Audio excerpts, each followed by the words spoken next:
Halo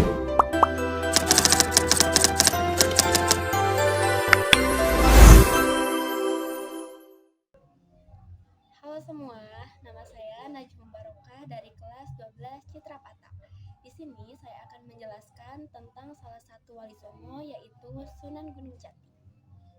Sunan Gunung Jati atau Syarif Hidayatullah atau dikenal juga dengan Said Al-Kamil, beliau lahir di Mekah pada tahun 1448 Masehi dan beragama Islam. Beliau merupakan putra dari Syarif Abdullah Umdatuddin dan Syarifah Mudaim, yang mana Syarifah Mudaim itu adalah putri dari Sri Baduga Maharaja dari Kerajaan Pajajaran. Syarif Hidayatullah wafat pada 19 September 1568 di Kesultanan Cirebon dan dimakamkan di Astana Gunung Sembung. Beliau memiliki 7 istri, diantaranya Nyai Gedang Babadan, Nyai Rarajati, Nyai Mas Pakungwati, Nyai Ageng Tepasari, Nyai Kawungateng, Saripah Bagdad, dan Ong Tinio. Adapun anak-anaknya diantaranya Pangeran Jayakelana, Pangeran Bratakelana, Ratu Ayu Winahon, Pangeran Sebakingking, Ratu Walung Ayu, dan Pangeran Pasarean.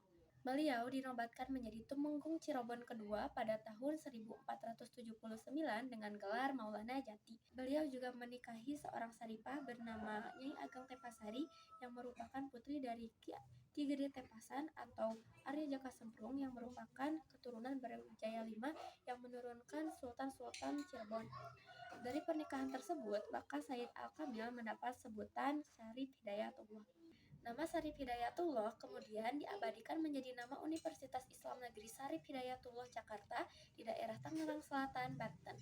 Sedangkan nama Sunan Gunung Jati diabadikan menjadi nama Universitas Islam Negeri di Bandung, yaitu Universitas Islam Negeri Sunan Gunung Jati, dan Korem 063 atau Sunan Gunung Jati di Cirebon.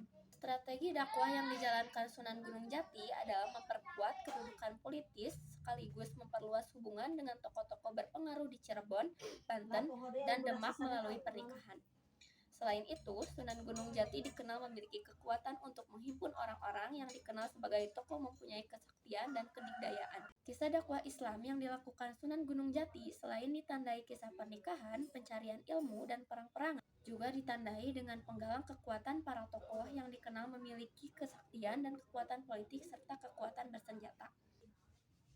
Salah satu strategi dakwah yang dilakukan Sunan Gunung Jati dalam memperkuat kedudukan sekaligus memperluas hubungan dengan tokoh-tokoh berpengaruh di Cirebon adalah melalui pernikahan, sebagaimana hal itu telah dicontohkan Nabi Muhammad SAW dan para sahabat. Dalam Babada Tanah Sunda, Sunan Gunung Jati menikahi tidak kurang dari 6 perempuan sebagai istri.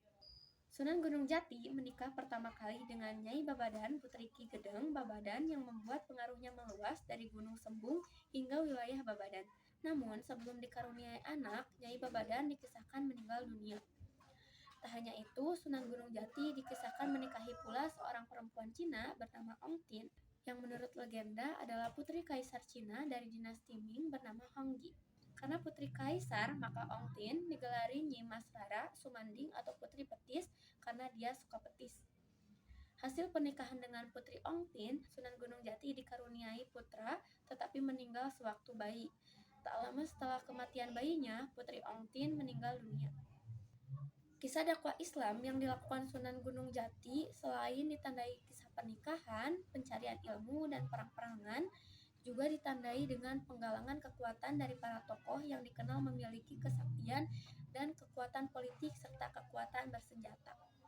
Keberhasilan Sunan Gunung Jati menegakkan kekuasaan Islam di Cirebon dan Banten memberikan tidak saja keleluasan dakwah Islam di bumi Sunda, melainkan telah menjadikan keraton sebagai pusat kesenian dan budaya yang bernuansa agama.